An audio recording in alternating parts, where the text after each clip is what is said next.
Today we're going to create a snowman from a unique perspective. So in this case, we mean from a unique point of view. We're not going to be looking at it straight on. We're going to be looking at it as if you were knocked flat on the ground and looking up at the snowman.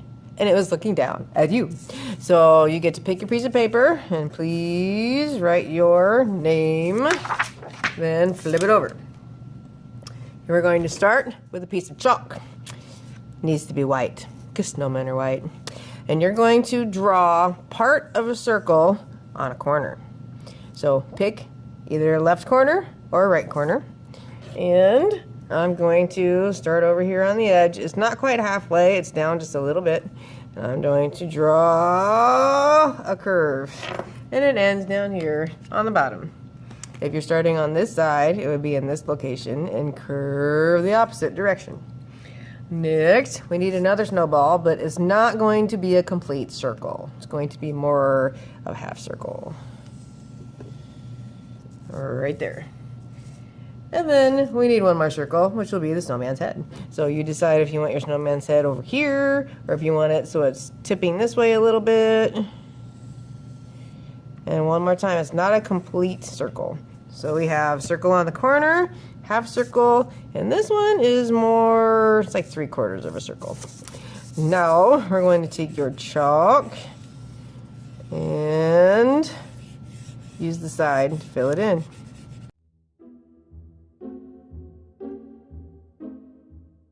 Now we worked hard to make those lines. We don't want your lines to disappear. So we're going to blend carefully with your finger and not lose the lines you drew.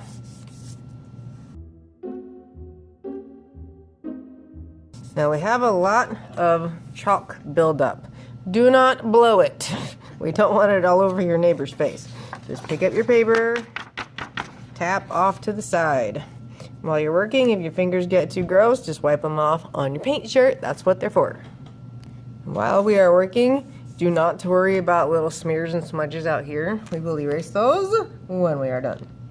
Next task, we need to add a shadow to your snowman. This does not mean black. We're going to use cool colors. The cool colors are blue, purple, and green. In our situation, blue and purple would be the best. When we're making your shadow, we want to make sure your snowman continues to look round because it's built out of spheres. So I'm going to take a cool color, blue, purple, and color a little bit here in the corner, and then curve it out gently, not very far though. And take my finger, I start in the dark area, head towards the light area, and blend. If you think it doesn't go out far enough, you can always add in a little more. There shouldn't be a line where the blue stops. It should kind of fade out. Next, I'm going to trace the top edge of my sphere. And draw the blue so it's curving into the next ball.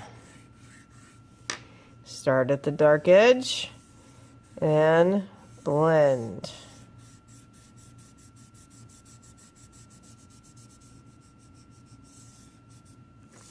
One more time, curve up.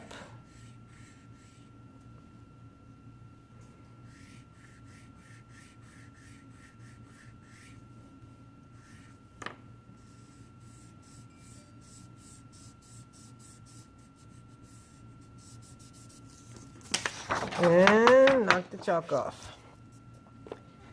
The shadows on the body are complete. Your snowman is going to need some buttons and a face and a scarf or whatever other accessories you would like to give it. Because we're looking at this from a unique viewpoint, we can't just draw things like normal. So if I'm putting buttons on my snowman, they're probably going to go in this middle section. If they're close to me, they're going to be bigger. As they get far away, they will get smaller. On the snowman's face, because of the viewpoint, it's like you're laying on the ground looking up, and the snowman is also looking up. So it's going to change where things go on the face. So my mouth will go down low.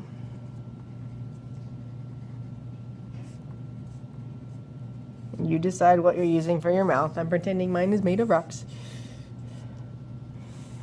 My eyes are going to go up high. And then there's the nose.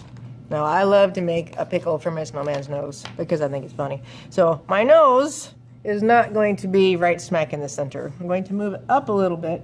And because we're looking from below, I'm going to add a little curve to it. So here's a curve. And then there's my pickle nose.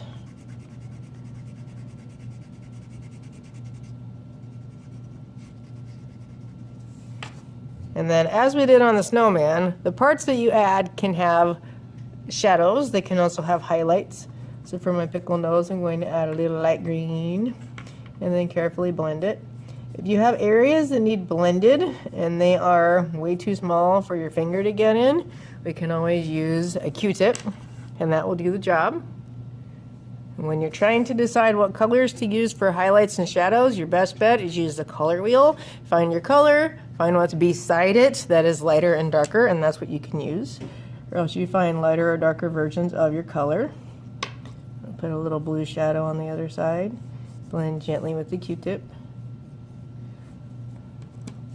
If you have anything on top of your snowman's head, it has to curve with the head. So for example, if mine is going to wear a Viking helmet, we'll see part of it over here. And then it curves up along this top edge, and part of it comes down.